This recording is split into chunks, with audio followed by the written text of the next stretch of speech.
po ayan mga kapatid. So nandito po tayo sa flatboat natin. Naghihintay tayo ng passenger. Salamat po sa Diyos sa muli pagkataong ito.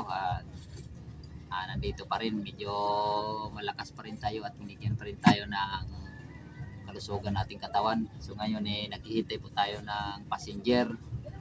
So maya maya po makikita natin kung anong mga pasahero natin. Sana may turista, kaya lang napakadalang. So ngayon po ay maglilimas tayo ng ating ang ating makina. So welcome back to my YouTube channel pala. Ang hirap ng hindi maka-upload ng video. Masyado tayong busy sa ating pagkakarga ng yelo, pagmamasada. So ngayon maglilimas tayo muna.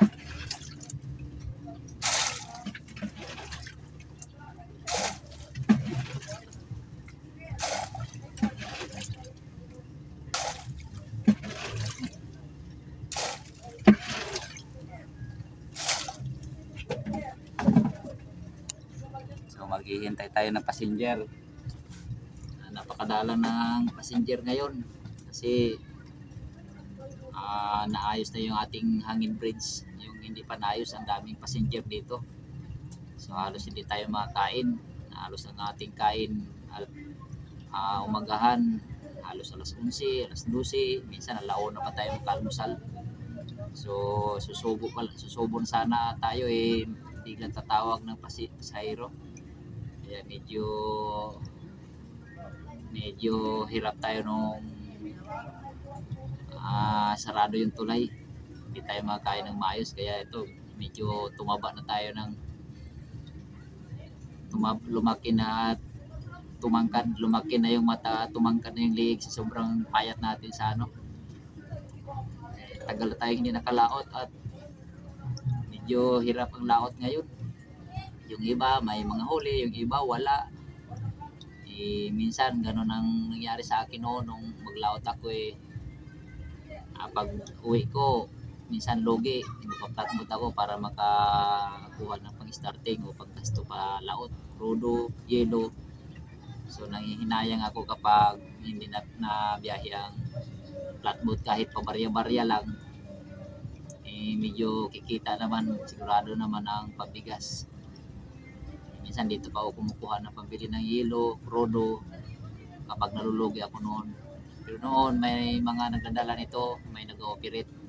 So nag-ooperate ngayon ito may mga may mga sarili ng bangka. Yung iba nagpa-Korea, ayos na buhay nila. Kaya tayo dito tiyagaan natin to kahit medyo mahirap kasi hindi naman tayo magkaranas ng malaking alon, kulog, kidlat, punos, buhawi. So medyo nakarelax tayo sa laot kahit pabarya-barya lang tayo. So mamaya maghintay lang tayo ng pasahero, ilang pasahero ang ating masasakay maya. Ayan po, habang tayo naghihintay ng passenger, tanggalan mo natin ng tubig yung flatboat. Ito yung ating gamit sa maghapon. Nakatatlo tayo ng ganito.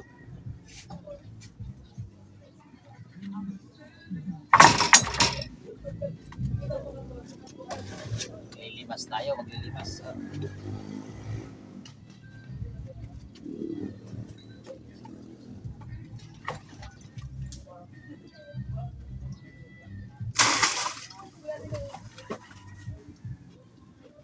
Daming tubig sa pagkarga ng yelo natin.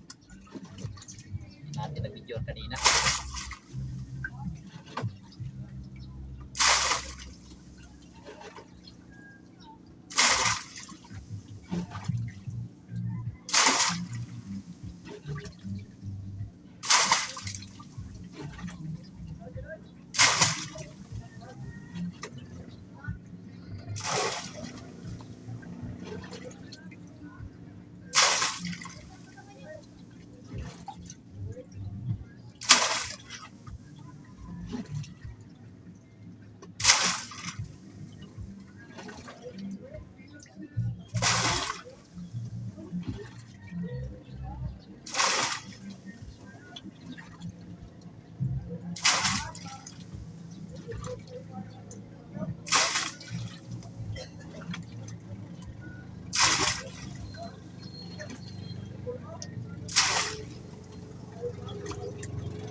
So ayan, tanggalan natin na tubig yung upuan at mababasa yung ating mga passenger.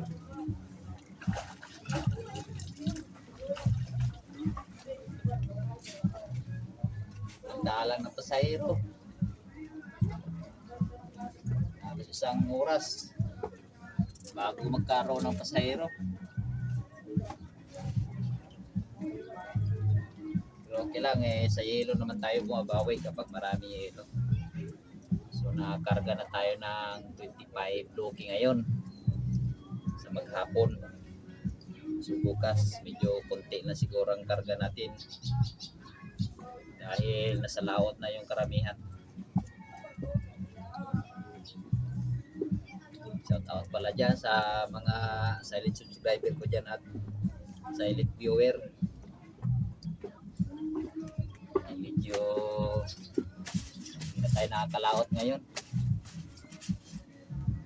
Salamat pa rin at nandyan pa rin kayo sa aking YouTube channel. Mga bagong subscriber ko dyan at mga bagong viewers. Panoorin lang ninyo yung mga video kong mga nakaraan, mga panahon ng pandemic na pang-fishing at matuto kayo doon ng mga pangisda, paggawa ng pain, diskarte, technique. So nandyan lahat dyan, panoorin lang ninyo isa-isa. So hihintay-hintay lang tayo ng passenger maya-maya.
Tubig raw, sayo pa, sige palitaog.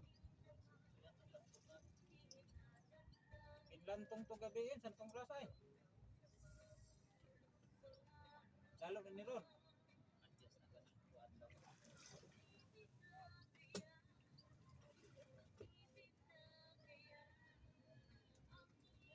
Silalay na po nung nagsakay-sakay o. Army.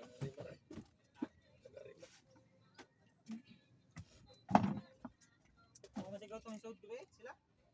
Dili si Kuantok, pero na rin mo. Mata?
Thank you.